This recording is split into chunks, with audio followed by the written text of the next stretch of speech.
Greetings, my friends. I am Cleopatra the Seventh, Queen of Egypt. Perhaps you've heard of me.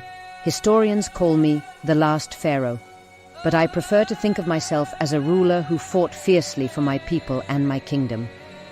Sit with me, and let me tell you my story. One of power, love, loyalty, and yes, even betrayal. But don't believe everything you've heard. Let me set the record straight. I was born in 69 BCE into the Ptolemaic dynasty, a family of Greek origin that ruled Egypt for nearly 300 years. My ancestors came to power after the death of Alexander the Great. But don't let our Greek roots fool you. I was the first in my family to embrace Egyptian culture fully. While my ancestors clung to their Greek traditions, I learned the Egyptian language, worshipped Egyptian gods, and dedicated myself to being a true ruler of this land. As a child, I spent countless hours studying in the Great Library of Alexandria. Philosophy, mathematics, astronomy, these were my playgrounds. I spoke 9 languages, you know. Greek, Egyptian, Latin, Aramaic, the list goes on. Knowledge was my weapon, and I would wield it to protect my kingdom. My rise to power was anything but smooth. When my father, Ptolemy XII, died, I became co-ruler of Egypt with my younger brother, Ptolemy XIII. I was only 18 years old, and my brother was just 10. But this was no fairy tale of harmonious sibling rule. Oh no, my brother's advisors sought to push me aside, forcing me into exile, but I am not one to bow to others' schemes.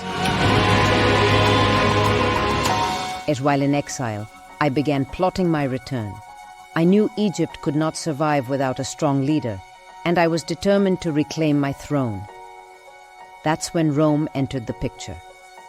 Rome was the most powerful force in the Mediterranean, and I knew that aligning with them could be the key to securing my power. It was 48 BCE when I first met Julius Caesar. Rome was in the middle of a civil war, and Caesar had come to Alexandria to pursue his rival, Pompey.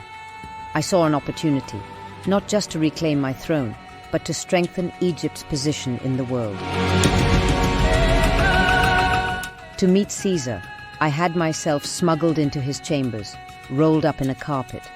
Imagine his surprise when I was unrolled before him. Caesar was impressed, not just by my dramatic entrance, but by my intelligence and ambition. Together we forged an alliance. With his support, I defeated my brother's army and secured my place as the sole ruler of Egypt. After my victory, I traveled to Rome to strengthen our alliance. Caesar and I had a son, Caesarion, whom I named my co-ruler. But my presence in Rome caused quite a stir. You see, I represented everything Rome admired and feared: luxury, power, and a culture far older than their own. Some Romans whispered that I was a sorceress, using my charms to control their great leader. Others admired me as a queen who dared to stand as an equal to Caesar. But our time together was short-lived. In 44 BCE, Caesar was assassinated, and Rome descended into chaos. I returned to Egypt, knowing that I would have to navigate an even more dangerous political landscape: Mark Antony. Now there was a man who understood power and passion. After Caesar's death, Rome was ruled by 3 leaders: Octavian, Lepidus, and Antony. I knew that Egypt's survival depended on forging a new alliance, so I invited Antony to meet me. When he arrived, I greeted him on a magnificent barge, dressed as the goddess Isis.